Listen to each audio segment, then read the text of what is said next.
Dios les bendiga, hermanos. Me da gusto estar aquí una vez más con ustedes.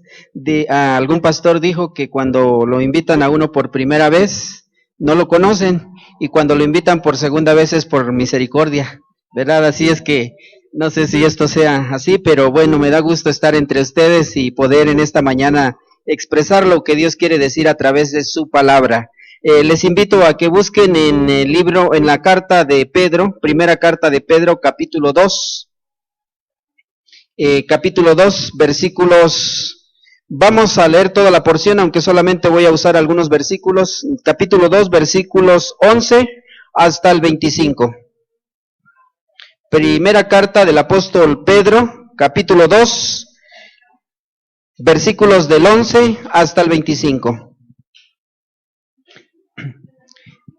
Dice la palabra de Dios, leo el 11, ustedes me hacen favor de leer el 12 y así sucesivamente hasta unirnos en el versículo 25. Dice la palabra así: Amados, yo ruego como a extranjeros y peregrinos que os abstengáis de los deseos carnales que batallan contra el alma.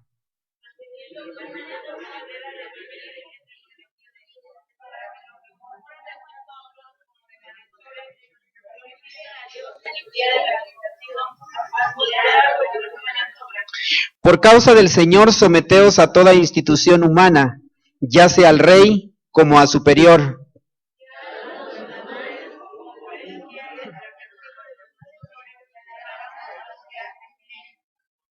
Porque esta es la voluntad de Dios, que haciendo bien hagáis callar la ignorancia de los hombres insensatos.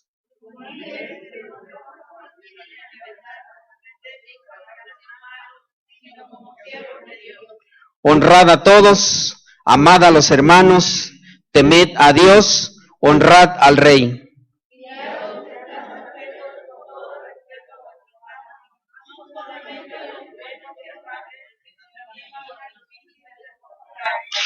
Porque esto merece aprobación. Si alguno a causa de la conciencia delante de Dios sufre molestias padeciendo injustamente,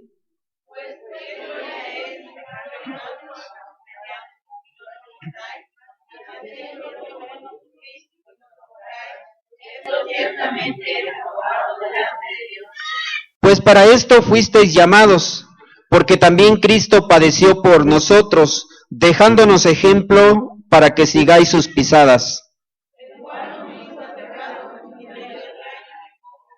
Quien cuando le maldecían no respondía con maldición, cuando padecía no amenazaba, sino encomendaba la causa al que juzga justamente.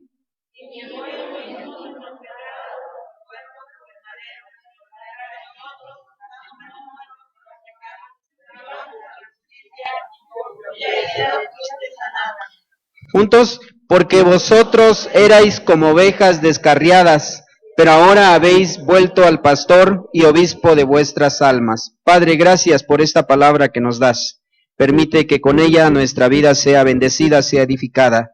Podamos oír tu voz en esta ocasión y así, Señor, tomar esta palabra para aplicarla, para dejar que tú hagas en nosotros lo que quieres para gloria tuya. Estamos en tus manos y pedimos tu bendición. En el nombre de Jesús, amén. Quiero hablar en esta mañana acerca de seguir el ejemplo de Jesús basado en los versículos 21 al 25. Quise que leyéramos toda esta porción para tener un panorama más completo de lo que dice Pedro en esta sección, pero particularmente los versículos 21 al 25 es donde quiero enfocarme. Cristo era conocido como maestro, fue conocido como maestro, porque pasaba mucho tiempo enseñando la palabra de Dios a todos los que le seguían y lo escuchaban. Pero una característica importante de sus enseñanzas es que él nunca pedía que hicieran algo que él mismo no hacía. Esto es algo que inclusive Lucas escribe en su segundo tratado y dice que es el libro de los Hechos, y dice de esta manera, que Jesús hacía y enseñaba, poniendo énfasis en hacer. porque Jesús todas sus enseñanzas las reflejaba a través de su manera de vivir. Por eso, como maestro, cuando pedía que sus discípulos hicieran algo, era porque estaba plenamente convencido de haber demostrado esta enseñanza delante de ellos. De esta manera, entonces, aprendemos que Jesús es un maestro, pero un maestro que vive lo que enseña. Una de estas enseñanzas que encontramos en esta carta de Pedro tiene que ver con un total sometimiento a la voluntad divina de parte de Jesús. Él fue obediente y se sometió siempre a lo que el Padre de antemano había trazado para él como su voluntad, como la voluntad del Padre. Así Jesús entonces se sometió a sufrimientos, a padecimientos, a injusticias, de parte de los hombres, y aún hasta la misma muerte, como dice aquí esta porción. Así que como cristianos haremos bien en tomar su ejemplo y aplicarlo a nuestra vida. Y quisiera entonces aquí sacar algunas lecciones de lo que aprendemos del ejemplo de Jesús. Aprendemos en primer lugar de sus padecimientos. El versículo 21, dice esto. Pues para esto fuisteis llamados, porque también Cristo, ¿qué dice, hermanos? Ahí está, mire, Cristo padeció por nosotros. También Cristo padeció por nosotros. Una parte esencial de la enseñanza de Jesús a sus discípulos habla de sus padecimientos. Este término, padecimientos, aparece en esta carta, en esta breve carta de Pedro, 11 veces. Y este término es clave en toda la carta. Sufrimiento, padecimiento, es una nota clave en toda la epístola. Esta palabra, padecimiento, es descrita como algo fuera del hombre que le produce un sentimiento de dolor. Y todos de alguna manera queremos evitar eso en la vida. Pero algo importante es que el discípulo que estuvo cerca de él, el apóstol Pedro, vio estos padecimientos en la vida de Jesús. Jesús enseñó, Jesús habló de sus padecimientos. Cuando estaba con sus discípulos en 3 ocasiones, les dijo acerca de que era necesario que el Hijo del Hombre sufriera y padeciera, acerca de los judíos y de los maestros de la ley, y que fuera muerto y que resucitaría al tercer día. En una de esas ocasiones, cuando enseñaba de eso, Pedro lo tomó aparte y le dijo: Señor, nunca te acontezca esto. Pero Jesús lo reprendió diciéndole: apártate de mí, Satanás. ¿Por qué? Porque el camino trazado por el Padre para él tenía que ver precisamente con eso, con los sufrimientos que él tendría que experimentar en la vida. Pedro dice que Cristo padeció, pero ¿padeció por quién? Por nosotros, mis queridos hermanos. Él quiere decir que Cristo, siendo el Señor mismo, fue sometido por el Padre a todo tipo de padecimientos, a todo tipo de sufrimientos. El autor a los Hebreos dice que aún siendo hijo, fue sometido por el Padre a sufrimientos. En la carta a los Hebreos, capítulo 5, versículo 7, dice: Cristo en los días de su carne, ofreciendo ruegos y súplicas con gran clamor y lágrimas al que le podía librar de la muerte, dice, fue oído a causa de su temor reverente, y aunque era hijo, por lo que padeció, aprendió la obediencia, y habiendo sido perfeccionado, vino a ser autor de eterna salvación para todos los que le obedecen. Entonces Cristo es un ejemplo de padecimiento, según dice Pedro, según dice el escritor a los Hebreos. En su condición humana no pudo escapar del sufrimiento, como para vivir una vida libre del dolor, de la angustia, de la agonía, del llanto, de la tristeza, de los padecimientos de todo tipo. Es en esta condición humana que Lucas lo presenta en su evangelio, cuando va entrando a la ciudad de Jerusalén, como alguien que llora por esa ciudad. Y expresa esas palabras: Jerusalén, Jerusalén, ¿cuántas veces quise juntar a tus hijos como la gallina junta sus polluelos debajo de sus alas. El clamor, el llanto, la tristeza que embargaba su corazón por la situación misma que su pueblo vivía y que no conoció el día de la visitación de Dios. Pero no es la única nota que Lucas nos presenta referente a los sufrimientos de Jesús, porque lo presenta también en el huerto del Getsemaní orando. Y dice que estando en agonía, oraba más intensamente, y era su sudor como grandes gotas de sangre que caían hasta la tierra. Los que saben de esto dicen que solamente una persona que está sufriendo hasta un punto verdaderamente extremoso puede llegar hasta esa situación de poder sudar sangre. Entonces era una agonía intensa en la que él se encontraba sufriendo, se encontraba padeciendo a causa de nosotros los humanos. La Biblia relata de manera clara lo que fue la vida de Cristo.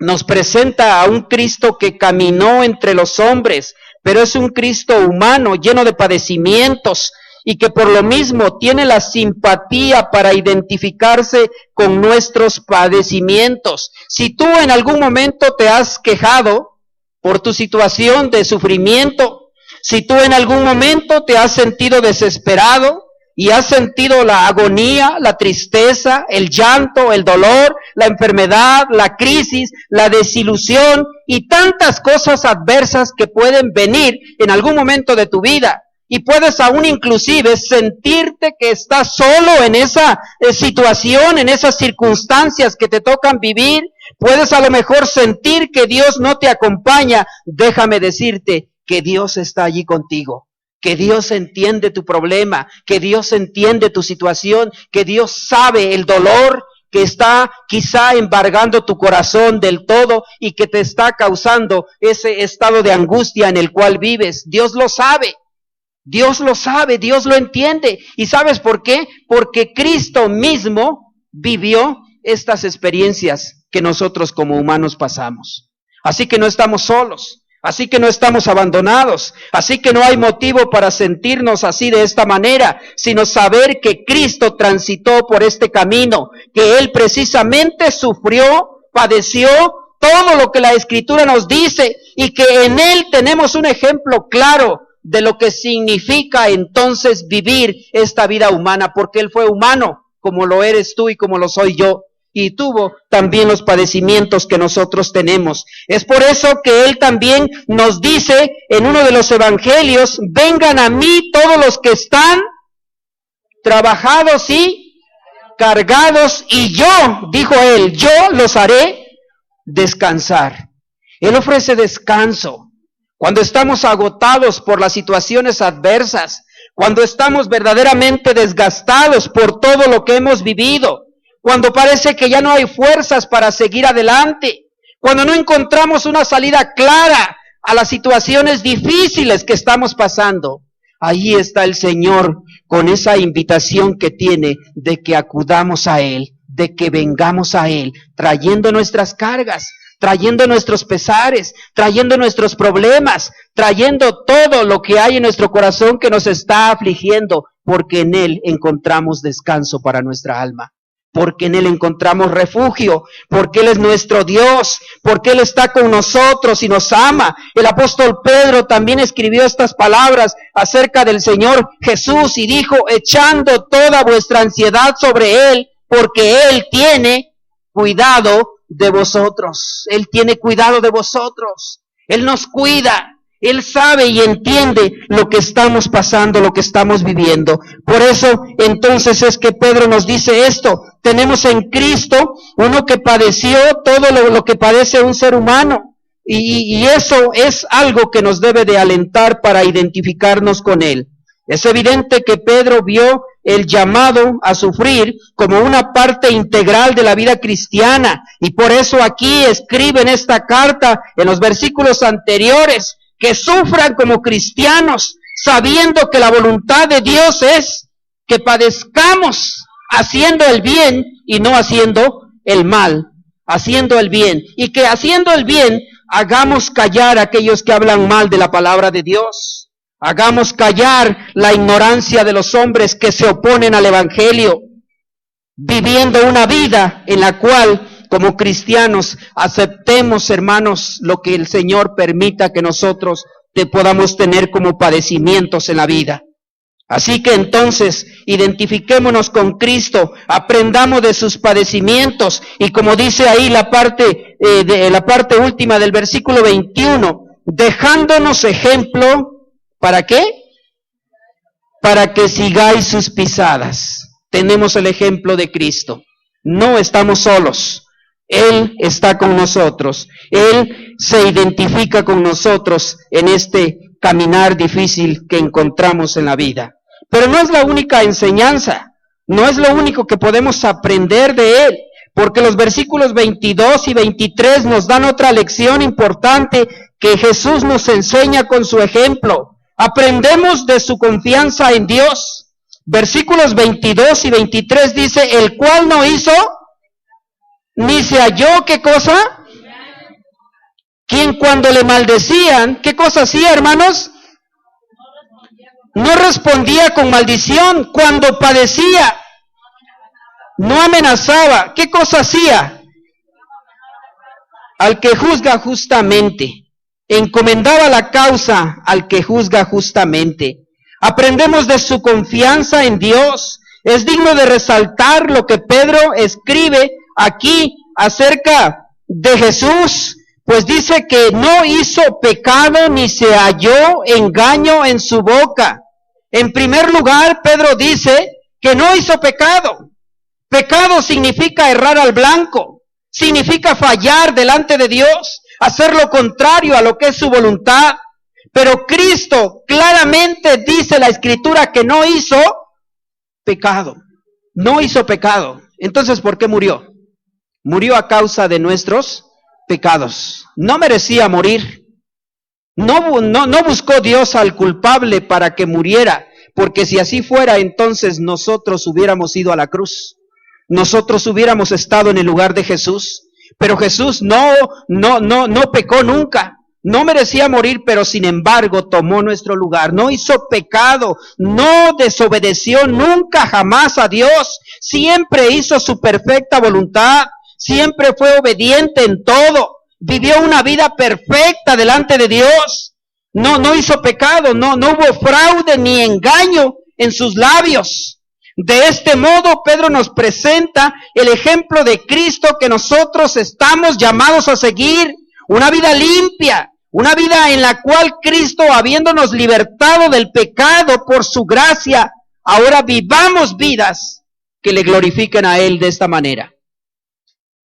Porque hemos sido rescatados de nuestra vana manera de vivir, dice el apóstol Pedro. Hemos sido perdonados de todos nuestros pecados. Nosotros que sí hemos pecado, que sí hemos errado al blanco, que sí hemos fallado, que sí le hemos desobedecido a Dios, que sí hemos ido en contra de su voluntad. Nosotros que sí hemos hecho lo malo, pero que gracias a la misericordia que Dios ha tenido de nosotros, ha querido por medio del sacrificio de Jesucristo su Hijo perdonar todos nuestros pecados.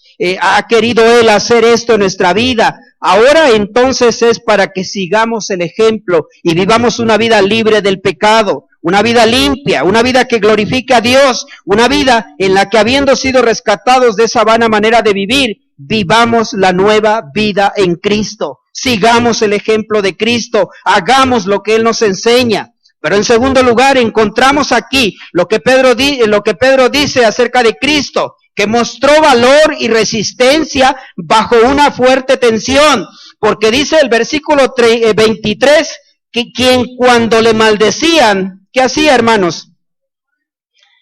Noten eso, cuando le maldecían no respondía con maldición, no actuó de la misma manera que los hombres, no les devolvió o les pagó con la misma moneda. Le maldecían, pero él no respondía con maldición. Cuando padecía, no amenazaba, sino encomendaba la causa al que juzga justamente. Pedro dice que el Señor no admitió pelear en contra de sus acusadores judíos y romanos. No se defendió delante de ellos, no les maldijo a sus verdugos, no los amenazó, no les dijo algo así, por ejemplo, ingratos, aquí me están ustedes crucificando y haciendo lo que quieren, ya me las van a pagar, ya les llegará su hora, porque a todos santos se le llega su hora, ¿no? Se le llega su día, dice, ¿verdad? No les dijo así de esta manera, no actuó así como los hombres, no se desquitó con ellos.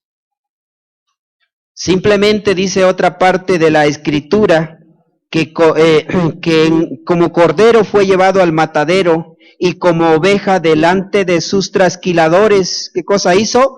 Enmudeció y no abrió su boca. No usó algo para defenderse. Simplemente dejó que las cosas sucedieran tal y como estaban escritas acerca de él. Todo lo que hizo él, lo resume la última frase de este versículo 23, sino que encomendaba la causa, ¿a quién? Encomendaba la causa al que juzga justamente. Eso es todo lo que él hizo. El Dios eterno, el juez verdadero, el que es imparcial, a él dejó la causa, que él fuera el juez. Todo esto es lo que él hizo. Esto también es un gran ejemplo para nosotros que tenemos que seguir de lo que es una absoluta confianza en la justicia divina, en un Dios que ve todas las cosas, en un Dios que juzga desde el cielo y en un Dios que actúa de acuerdo a su justicia para hacer las cosas que convienen hacer desde la perspectiva de él. Entonces, es esto lo que debemos hacer cuando usted padece, cuando lo amenazan, cuando está sufriendo, cuando le hacen cosas injustamente. Creo que el ejemplo que Cristo nos presenta es un ejemplo en donde Él deja que sea el Padre el que juzgue lo que está sucediendo. Y creo que nosotros podemos también seguir este ejemplo y hacer lo mismo. Hay una tercera enseñanza que nos enseña acerca del ejemplo de Jesús. Aprendemos que su muerte nos sana. El versículo 24 dice, quien llevó él mismo, ¿qué cosa, hermanos? En su cuerpo sobre el madero, para que nosotros, estando muertos a los pecados, vivamos a la justicia. Y la última parte, y por cuya herida fuisteis sanados. Aprendemos que su muerte, aprendemos que sus heridas nos sanan. La palabra llevó quiere decir que él cargó sobre sí, llevó en su cuerpo. ¿Y qué fue lo que Cristo llevó sobre sí? Dice el versículo, nuestros pecados. La razón de su muerte fue por nuestros pecados. Lo que él hizo en esa cruz se debió a nosotros, a causa de nosotros, a causa de nuestros pecados. Fue una muerte sustituta. Es decir, él no tenía que morir, él no tenía que ocupar ese lugar, pero Pedro ha dicho que lo hizo por nuestros pecados. Cristo tomó nuestros pecados muriendo en esa cruz. Y entonces con esa muerte que él sufrió, sus manos que fueron crucificadas, sus pies que fueron crucificados, su cuerpo que fue puesto ahí en esa cruz, al morir, al derramar su sangre, al hacer este acto de amor hacia nosotros o por nosotros, entonces con esa muerte, Él sana nuestras vidas, porque perdona nuestros pecados por medio de la fe que nosotros tenemos en Él. Y la Biblia dice eso precisamente en este pasaje, llevó nuestros pecados en su cuerpo sobre el madero, para que nosotros, estando muertos a los pecados, vivamos a la justicia. Fue por la muerte de Cristo que hoy nosotros podemos tener vida. Gracias a esa muerte es que Dios nos redimió de nuestros pecados, nos compró pues con la sangre que Cristo derramó, para que con esa sangre, con esa muerte, nosotros seamos llamados hijos de Dios. Tengamos paz con Dios, tengamos reconciliación con Dios y seamos así entonces personas que gocemos de una nueva posición delante de Dios, llegando a ser sus hijos, pero también gozando, ¿verdad?, de la salud que Él trae a nuestras vidas. La última parte del versículo dice, por cuya herida fuisteis sanados, por cuya herida fuisteis sanados. Esas heridas causadas en el cuerpo de Jesús por los latigazos que recibió de los soldados romanos, produjeron heridas sangrientas. Esas heridas, esa parte abierta en su cuerpo, de donde salía sangre, Jesucristo estando en esa condición y sufriendo por nosotros y teniendo estas heridas, es que esas heridas nos han sanado, por cuyas heridas fuisteis sanados. Nos ha restablecido entonces al lugar de honor que hoy tenemos delante de Dios como sus hijos. Nos ha restablecido a una comunión con Dios. Es así entonces como el Jesucristo que muere y con esa muerte atroz trae vida para nosotros, trae sanidad. Y debemos entonces darle gloria a Dios, darle gracias a Dios porque Él es bueno y porque nos ama de una manera tan extraordinaria que es capaz de poder hacer esto que nosotros debimos haber sufrido por ser pecadores y por haber fallado delante de Dios, pero que sin embargo, en el amor de Dios, en el amor que Dios tiene hacia nosotros, la Escritura dice en que siendo aún pecadores, Cristo murió por nosotros, murió por usted y por mí, y de esta manera Dios entonces nos perdona y nos toma como sus hijos. Aprendemos una cuarta lección más en estos versículos. Versículo 25 dice, porque vosotros erais como ovejas descarriadas, pero ahora habéis vuelto al pastor y obispo de vuestras almas. Aprendemos que Cristo es nuestro pastor. No solamente murió por nosotros, no solamente nos ha redimido del pecado, no solamente ha padecido y ha sufrido por nosotros, no solamente podemos aprender de su confianza en Dios, sino aprendemos que Él es nuestro pastor, porque en este versículo Pedro dice, vosotros erais como ovejas descarriadas. No es solamente nuestro Salvador, es también nuestro pastor. Cristo cuida su rebaño. Ovejas descarriadas quiere decir aquellas que se han extraviado del camino, aquellos que se han ido por una senda equivocada, aquellos que han errado del camino de Dios y han andado en una vida diferente, lejos de Dios. Pero que entonces, a través de Jesucristo, el gran pastor de las ovejas, nos llama de nuevo a su redil, busca a la oveja perdida para traerla a su redil y que haya un solo rebaño y que haya un solo pastor. Entonces es ese Jesucristo quien puede hacer esta obra de cuidar a sus ovejas, de guiarlas, de volverlas al redil, de alimentarlas con su palabra y de hacer entonces que puedan ser ovejas, que puedan disfrutar de una verdadera condición de restauración con Él. Además de ser el pastor, es también el obispo. Obispo quiere decir el que supervisa, el que sobrevé, el que está viendo y por lo mismo cuida y protege a su rebaño. Él es el vigilante, el que lo ve todo, el que lo conoce todo, el que conoce la condición de sus ovejas y que las llama y las trae de nuevo a estar con Él. Obispo de vuestras almas, Él es nuestro amante pastor. Él dijo precisamente en el Evangelio de Juan, yo soy el buen pastor, y el buen pastor, que dice, su vida da por las ovejas.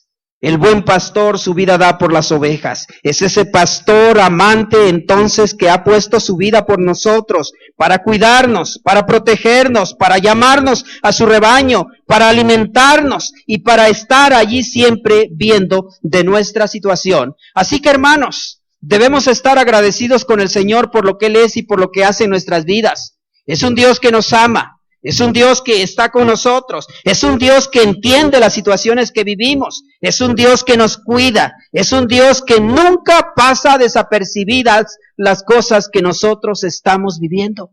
Él las sabe y las conoce todas. Aún dice la Escritura que los cabellos de nuestra cabeza están contados, porque Él es un Dios que todo lo sabe, que todo lo ve, que todo lo entiende y que está allí para bendecirnos, para ayudarnos, para llevarnos adelante, para extendernos su mano y como nuestro pastor entonces fortalecernos en los momentos de dificultad, en los momentos en que más necesitamos de Él. Él allí está. ¿Alguna vez te has sentido desanimado? ¿A punto de querer rendirte en la situación que vives? ¿Alguna vez te has sentido que te faltan las fuerzas para seguir adelante? ¿Alguna vez has querido claudicar inclusive en tu fe y decir, ya no le sigo porque parece que este Dios está muy lejano y no me oye, no me entiende, no me comprende, no sabe lo que estoy viviendo, lo que estoy pasando, no sabe nada de esto? ¿Alguna vez te has sentido así? Pues déjame decirte que Él está más cerca de ti de lo que te imaginas. Él está contigo, porque así lo ha prometido y porque esta es una realidad palpable que podemos experimentar en nuestra vida. ¿Cuántas veces en mi propia vida y en mi ministerio he querido, porque no he visto en un momento específico, ¿verdad? La dirección de Dios, la presencia de Dios, el amor de Dios, dejarlo todo. Pero es Dios el que en ese momento puede traer esa paz, esa tranquilidad y esa confianza de saber que Él está conmigo. Y puedo decirle, Señor, gracias. Y aun aunque no podía ver en esa situación, tú fuiste un Dios fiel que permitiste que por tu gracia, que por tu poder, que por tu presencia en mí, yo pueda seguir adelante. Así que esto es lo que nos anima y nos fortalece y podemos confiar en ese Dios que es nuestro pastor y que está con nosotros y nunca nos abandona. Cristo es nuestro ejemplo, un ejemplo de padecimientos, pero también es un ejemplo de confianza total en Dios, porque Él confió en Dios hasta en la misma muerte. No solo eso, sino también aprendemos que a través de sus heridas y de su muerte hemos sido sanados, porque Él murió para eso y Él es nuestro pastor. ¿Qué retos nos presenta esto, hermanos? ¿Qué reto nos presenta? Que no debemos temer al sufrimiento, que no debemos temer al sufrimiento. Tal vez ahora la situación en tu vida sea de sufrimiento, de padecimientos, yo no lo sé, Dios lo sabe, pero hay tantas cosas por las cuales pasamos, tantas cosas que padecemos. Batallamos a veces con la economía porque no tenemos lo suficiente para todos los gastos. Batallamos a veces con enfermedades que vienen a nuestra vida y que no podemos resolver. Inclusive algunos desahuciados, ¿verdad? Algunos desahuciados por la ciencia médica que no se puede hacer ya más. Y están batallando en una situación difícil o que no se puede levantar de la cama. Batallamos con crisis a veces en la familia. Batallamos, hermanos, de diferentes maneras y en diferentes momentos. Puede ser que en tu vida haya alguna lucha en este momento difícil, algún padecimiento, alguna situación que tú no puedes remediar por ti solo. Puede ser que ahora mismo estés viviendo situaciones verdaderamente difíciles y hasta agónicas para ti, pero en medio de todo, el Señor quiere que aprendas a confiar en Él y a depender de Él. Es el reto que debes de asumir. Cristo padeció, Él padeció y está allí para auxiliarnos. Debemos aprender a confiar en Él en todo momento, en toda circunstancia, en toda situación de nuestra vida. Él es nuestro amante pastor que nos cuida y nos alimenta, que nos bendice y que está con nosotros siempre. ¿Qué vamos a hacer? ¿Qué vamos a hacer entonces ante todas estas limitaciones que podamos tener en la vida? Asumir este reto y decirle, aquí estoy, Señor, y perdóname si no he confiado en ti, perdóname si no he visto tu ejemplo de sufrimiento, perdóname si no he considerado que tú eres el pastor amante que estás conmigo y me cuidas y me bendices y me proteges. Pero quiero hoy tomar tu ejemplo y seguir tu ejemplo. Quiero vivir para ti y que tú vivas en mí y hagas tu voluntad. Quiero en verdad aprender a abandonarme en tus manos para que tú hagas en mí lo que quieras y me conduzcas por la senda que has trazado para mí. ¿Se lo vas a decir al Señor de todo tu corazón? Cierra tus ojos, inclina tu rostro, pídele a Dios lo que tú quieras decirle al Señor. Él te oye y está contigo en esta mañana. Y Él ha de bendecir tu vida y ha de mostrarte su bondad, su amor, su gracia, su poder, sus recursos ilimitados. Padre, gracias por esta palabra que es viva y eficaz, esta palabra que nos enseña que eres un Dios poderoso, eres un Dios amante, eres un Dios misericordioso, Eres un Dios que nunca nos dejas ni nos abandonas, que estás allí como has dicho y has prometido, que siempre actúas en nuestra vida para hacer realidad lo que de antemano tú has trazado. Nuestras vidas, Señor, son guiadas por ti. No estamos aquí simplemente, Señor, por arte de la casualidad, del destino, de que las cosas así lo quieren. Estamos aquí en este momento y en las circunstancias en que nos encontramos, porque tú estás presente en nuestra vida obrando, y porque a ti te place también en muchos momentos que podamos pasar por el dolor, por la tristeza, por la agonía, por la desesperación, por la angustia, por la enfermedad, por crisis muy severas que de repente, Señor, vienen a la vida. Y yo no sé si hay aquí hermanos, Señor, en esa situación, pero si es así, que pueda, Señor, tu amor consolar sus vidas, tu amor ser como el bálsamo que refresque y que traiga una nueva manera de acercarse a ti, de ver la vida, de vivirla para ti, Señor. Que en medio de todo, cada hermano de esta congregación, cada persona aquí presente, sepa que tú eres el Dios Todopoderoso, que nos sostienes, como sostienes a este mundo, que nos bendices, que nos ayudas, que tú llevas nuestras cargas, que tú conoces todo lo que somos, todo lo que sufrimos o padecemos, tú lo conoces y lo sabes todo. Tú has cargado con nuestros pecados. Tú has dado a tu Hijo Jesucristo para que tomara nuestro lugar y fuera hasta la cruz. Tú quisiste, Señor, amarnos de esta manera. Entonces, Señor, que aprendamos que en medio de todo, nuestra vida está en tus manos y de ti tendremos nuevas fuerzas para seguir adelante.